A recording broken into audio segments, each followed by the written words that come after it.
3, 2, 1, and new shop.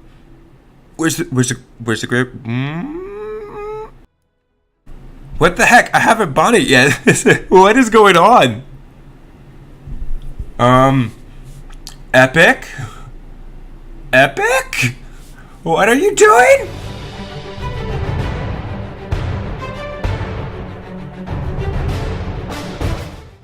Oh my god, we got another weapon review video. But hey, how's it going, you guys? Iolaus here.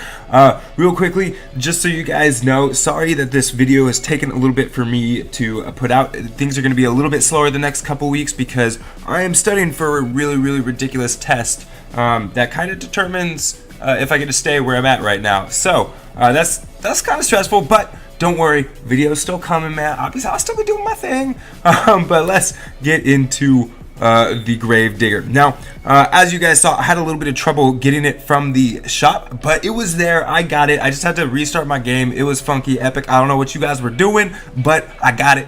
That's what's important, you know? So, as many of you guys probably already know, the Gravedigger was a weapon released during the Fortnite event about a year ago. And thankfully, Epic decided to bring it back by popular demand because it is a super popular weapon, but is it really that good?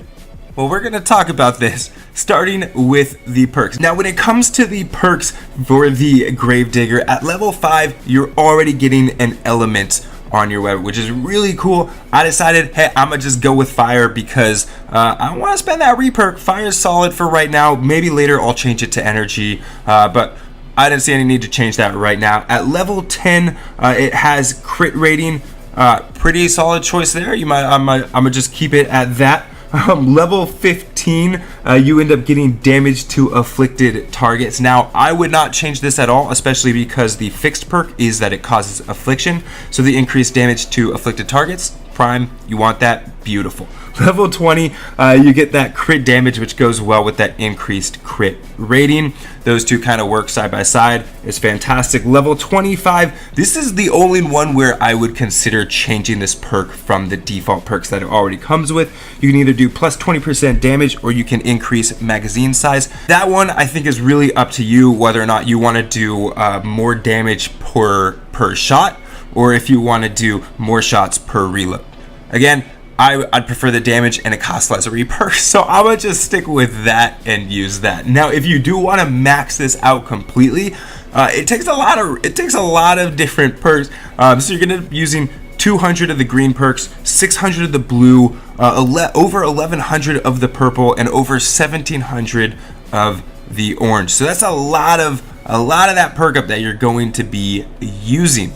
And so there's all this hype about this weapon. Oh my god, the Gravedigger is so fantastic, but is it really? So I wanted to quickly compare it to the Siegebreaker because the Siegebreaker is just a solid run-of-the-mill. It doesn't try to do anything fancy. It just is what it is, AR. And they're very similar weapons. And so if we compare the Gravedigger to a level-matched Siegebreaker, what we see is that the Gravedigger, surprise, surprise, does more damage per shot. Now, its overall DPS is smaller, but each shot is doing more damage than the Siegebreaker. And you can see why the DPS is different because the fire rate on the Gravedigger is actually much lower than the Siegebreaker.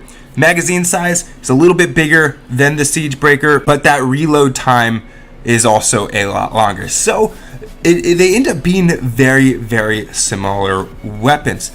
Additionally, though, one nice thing about the Gravedigger, which may be a plus or a minus for you, for me it's a nice thing, but is that the Gravedigger uses medium ammo, whereas the Siegebreaker uses small ammo. This is kind of cool because most of the weapons I use small ammo because I'm always rocking a Founder's Revolt with whatever else I'm using, and so it's nice to have something else that isn't also using small ammo. That being said, small ammo is a little bit easier to craft. It just takes a little bit less resources, so it may be a benefit, it may not be, depending on your playstyle and what you are using.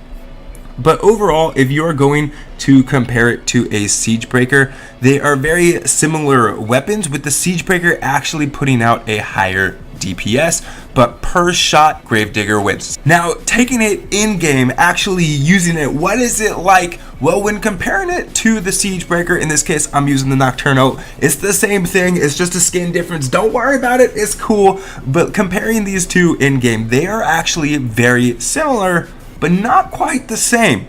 Now, playing around with it, you'll notice that the reticle on the Siegebreaker is actually a bit better. When firing from the hip, you'll notice that the reticle, while huge for both of them, is actually a little bit better for the Siegebreaker than it is for the Gravedigger.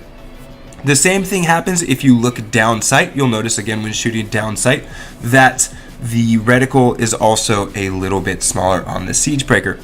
Does this mean it's not a good gun? No, the reticle is still totally fine on the Gravedigger. Will this make a big difference in game? Probably not. It's actually pretty minimal difference that I noticed between the two, but it is just something to know.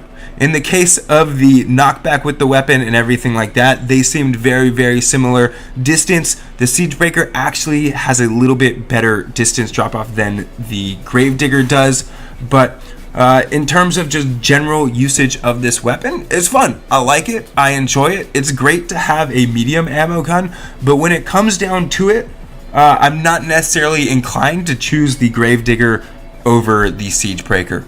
That's just my opinion though, and I would love to hear your guys' thoughts as well. So please leave them down in the comments below. But anyways, that's it for now, you guys. I'm Iolaus, and I'll see you guys in the next one.